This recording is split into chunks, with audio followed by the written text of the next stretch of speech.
구독, 알림 설정까지 부탁드립니다. 오늘도 우리 사는 이야기 찾아주셔서 감사합니다. 사연자분이 보내주신 이야기 시작해볼게요. 저는 신혼 8개월 차, 신혼을 만끽하며 남편과 깨를 볶아야 할 신혼 부부입니다. 남편과는 3년의 연애 끝에 결혼에 성공했어요. 남편을 보면 늘 이 사람과는 결혼을 해도 되겠다 등의 생각을 했었는데 그 생각이 확신이 되던 쯤 남편을 보며 이 사람과는 결혼하고 싶다고 확신의 생각을 가질 때쯤 남편이 제게 청혼을 하더라고요. 우리 이제 결혼하자고. 자기 성격처럼 심플하고 끼고 다니기 편한 디자인의 반지를 제 손에 끼워주며 멋쩍게 웃는 모습에 저도 같이 웃어버렸어요. 그렇게 끝내도 좋을 건데 자신은 어떤 일이 있어도 제게 맞춰주고 저를 사랑하겠다고 구구절절 이야기하는 모습에 또 한 번 웃었고 결혼하자고 그렇게 이야기했죠. 연애할 때부터 알고는 있었지만 남편은 집안이 그렇게 좋은 편은 아니었어요. 부모님은 이혼하시고 아버지는 재혼 후 돌아가셨고 홀어머니 아래 혼자 자랐다고 하더라고요. 남편이 너무 어릴 때 부모님이 이혼을 했고 아버지가 돌아가셨을 때도 남편이 초등학생 때 정도여서 기억은 거의 없다고. 그런 이유로 남편은 아이를 가지고 싶은 생각은 없다네요. 저도 임신에 대한 계획이나 생각은 없어서 딩크족으로 가정을 꾸리자고 했어요. 또 남편은 홀어머니 아래 자라 어머니에 대한 애착이 조금 있는 편이라고 하더라고요. 결혼 후 어머니를 모시고 싶다는 이야기를 꺼냈고 전 남편과 결혼을 원하는 거지 당신 어머니와 살고 싶은 건 아니라고. 차라리 격주로 신혼집과 어머님 집 살고 계시는 집을 당신이 번갈아가며 사는 것도 괜찮아도 내가 어머님을 모시고 싶진 않다고 확실하게 이야기했죠. 연애 중에 시어머니 되실 분을 몇 번 배웠을 때 옆에 있으면 귀하게 자란 아들 뺏어갔다고 엄청 구박하실 것이 분명하다고 생각했고 실제로 연애 중에 뵌 것임에도 저와 연애한다고 집에 박혀있지를 않는다고 아들이 변했다며 아쉬운 티를 내며 이야기를 하셨었거든요. 그 생각들에 합과는 반대했죠. 남편도 알겠다고 했고요. 결혼식이나 신혼여행, 신혼집 같은 것들은 양가 지원 없이 하기로 했어요. 남편 집에서는 지원해 주실 처지가 안 된다고 솔직하게 남편이 이야기해줬고 저는 부모님께 손 벌리고 싶지 않았거든요. 지금 타고 다니는 차도 부모님이, 지금 사는 아파트 전세금도 부모님이 해주신 것들이라 시댁에서도 지원이 없는데 친정에서만 왕창 지원을 받으면 부모님께 너무 죄송하잖아요. 그래서 그렇게 결정되었어요. 차는 원래 제 차로 카풀을 했었고 남편은 차가 없었어요. 그래서 어차피 회사가 같은데 계속 제 차로 같이 다니고 제 차를 같이 쓰자고 했고 집은 남편이 낡은 가구만 몇 개 새로 들여와 사는 걸로 했습니다. 어쩌다 보니 시댁과 차로 10에서 20분 거리가 돼버리긴 했지만 당장 집을 살 여력이 없으니 이렇게 하기로 했죠. 결혼식도 부모님 지인을 모시기보다는 저와 남편 지인을 위주로 소규모로 꾸미게 되었죠. 어찌저찌 정신없게 결혼식도 신혼여행도 모두 끝났습니다.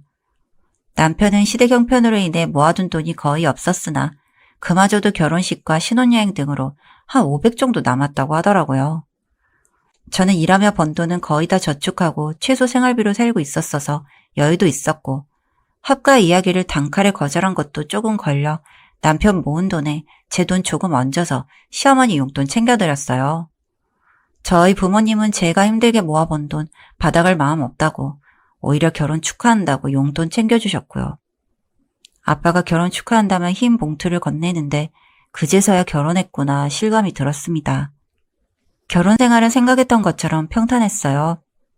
저희 집도 남편 집도 특별히 제사도 없고 양가 부모님 생신 아니면 특별히 뵈러 갈 일도 없어 시집살이도 생각한 것보단 무난했고요.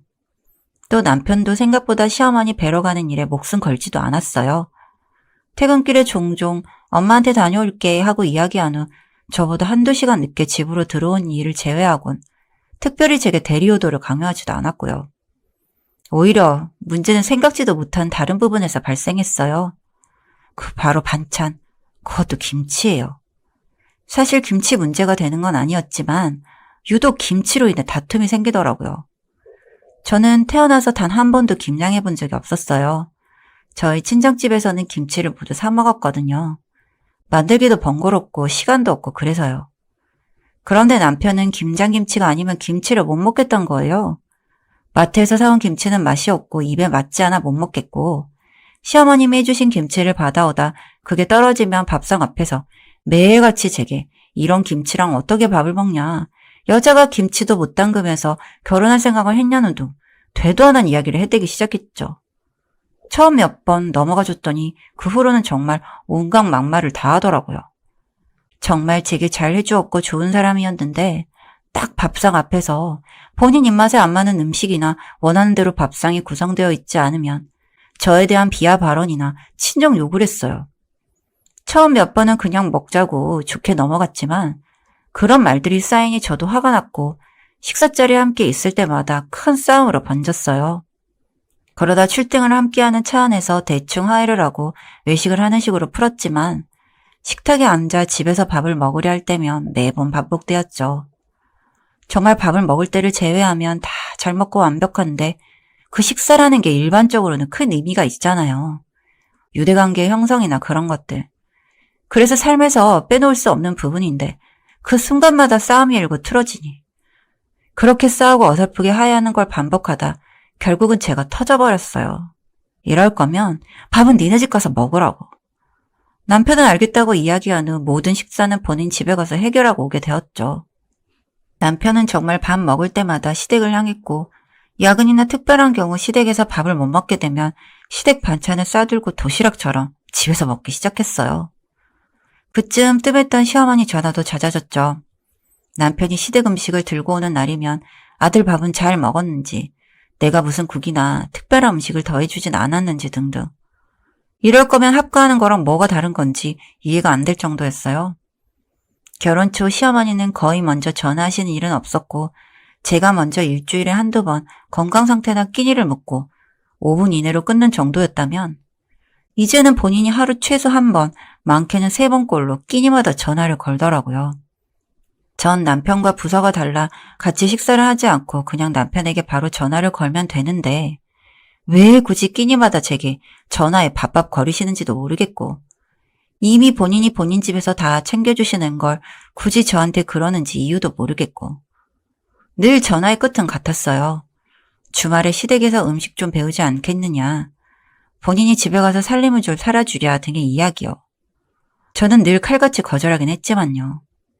제가 시어머니의 남편 밥 걱정하는 전화에 스트레스를 받음에도 남편은 나 몰라라 하는 반응을 유지했어요. 엄마가 원래 내 밥 걱정을 많이 했었어 하고요. 시댁과 갈등에 남편이 무신경하면 더 스트레스를 받는다더니 제가 딱 그 꼴이었죠. 이런 갈등 중에 가장 화가 나는 건 남편이 점심때는 밖에서 파는 음식, 김치들도 잘 먹고 다닌다는 거였어요. 저와 외식할 때도 마찬가지고요. 변명은 또 기가 막히더라고요. 집안에서는 집 음식을 먹어야지 자기는 생선도 직접 손질해서 구워주는 것만 먹었다고. 제가 가끔 해주는 조미된 고등어를 구워 먹는 걸 먹어주는 걸로도 고맙게 여기라고. 그 말 들을 때는 남편이 정말 미친놈인가 할 정도로 화가 났었지만 그래도 참았습니다. 하지만 제 인내심도 결국 바닥을 보였고 일이 터져버렸어요. 어느 주말 어머님이 몸이 아프시다고 남편 밥을 못 챙겨줄 것 같으니 제가 주말 동안만 밥을 챙겨주라 하시는 거예요. 다 큰 성인 남성 밥을 이렇게 신경 쓰는 것도 당연히 제가 차려줘야 하는 것도 생각에 너무너무 화가 났지만 어쩌겠냐는 생각으로 알겠다 대답했어요. 그 점심 끼니 시간에 맞춰 제가 혼자 집에서 먹던 파는 김치와 닭볶음탕을 만들어 남편을 불렀어요. 남편은 책을 읽던 중이었고 제 부름에 식탁에 앉더군요. 전 평소에 남편은 시댁을 보내고 혼자 집에서 밥을 먹던 터라 밥을 한 번에 많이 해 냉동실에 얼려뒀었고 많이 먹지도 않아서 음식도 밀키트를 이용하는 식으로 했어요. 제가 가정주부였다면 새밥의 음식으로 새로 했을 수도 있지만 저도 직장인이고 남편보다 오히려 바쁜 부서에서 일을 했었으니까요. 저희 부모님도 맞벌이셔서 음식은 거의 밀키트 혹은 포장으로 드셨고 밥도 늘 한 번에 많이 해 얼려두는 식으로 먹었었어요. 바쁜 와중에 그렇게라도 챙겨주시고 같이 밥 먹으려 노력해 주신 게 감사했고요. 그런데 남편은 제가 차린 밥상에 앉자마자 반찬 이게 다야? 하는 말을 꺼내더라고요.